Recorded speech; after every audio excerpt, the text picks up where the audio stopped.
Sziasztok, Áron vagyok, és ebben a videóban a Delje inverterek haladó elhelyezés technikai kérdéseiről fogunk beszélni.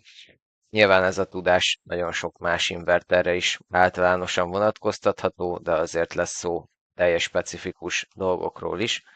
Kezdjünk például egyből a zajszinttel. Ne válasszunk olyan helyet az inverternek, ahol zavaró lehet az inverter hangja, mivel amikor nagyobb teljesítménnyel üzemel az inverter, vagy magasabb a hőfok, akkor a ventilátorok föl fognak pörögni.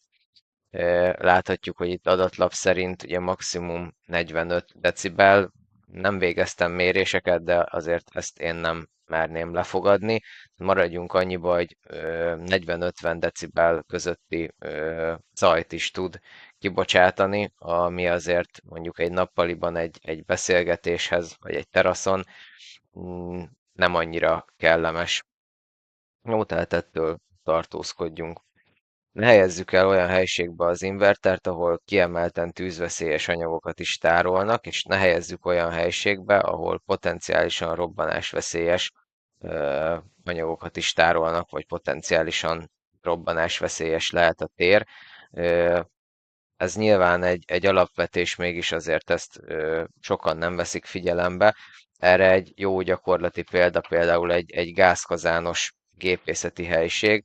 Ez MSN 679.10.1 alapján zóna 2-es definícióba esik, ami olyan térség, ahol robbanásveszélyes gázközeg normál üzemben nem, de meghibásodás esetén időszakosan megjelenhet például szivárgás a gázcsatlakozáson.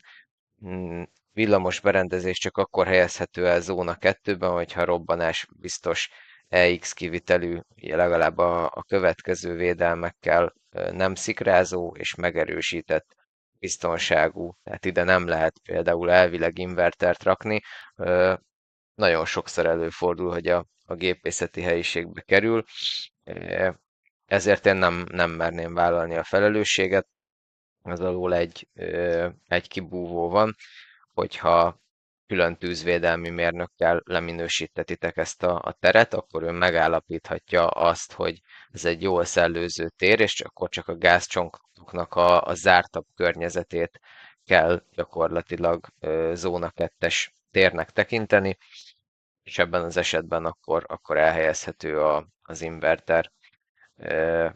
Kábelezés az futhat zóna 2-ben megfelelő zárt védőcsőben például. Jó, de az invertert azt én nem helyezném ilyen helyre. Fontos szempont még az erős wifi jelnek a megléte. Én ezt egyébként alapvetően garanciális feltétellé is tenném, tehát amikor mi is próbálunk nektek segíteni, ugye egy távoli hozzáféréssel, távoli belépéssel, ugye, akkor ezt kiszállás nélkül gyakorlatilag ingyen meg tudjuk tenni, hogyha van erre lehetőség interneten keresztül elérni, ugye a monitoring rendszerén keresztül az invertert. Hogyha nincsen, akkor nyilván az is egy kiszállással jár, és gyakorlatilag ugye további költségeket von maga után.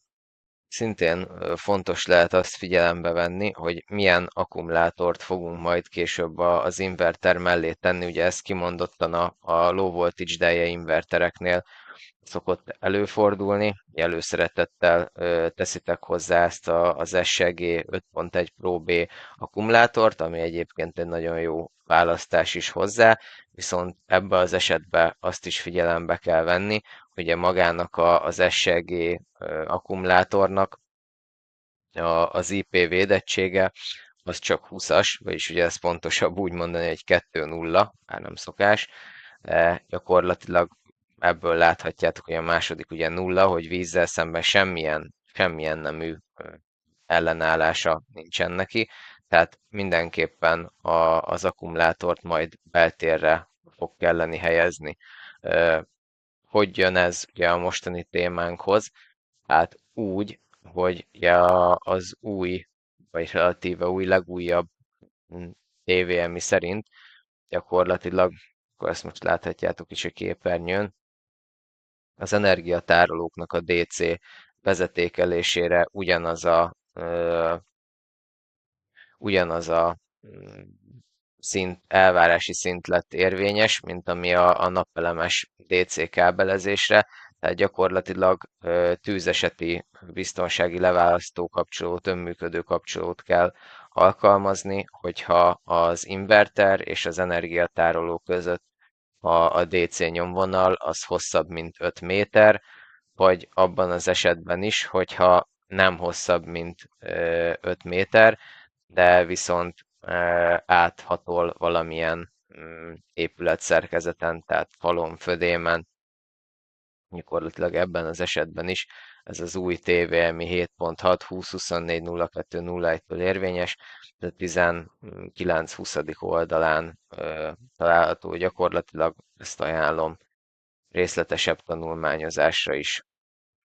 Jó, ezek voltak a haladó elhelyezés technikai kérdések, köszönöm a figyelmet.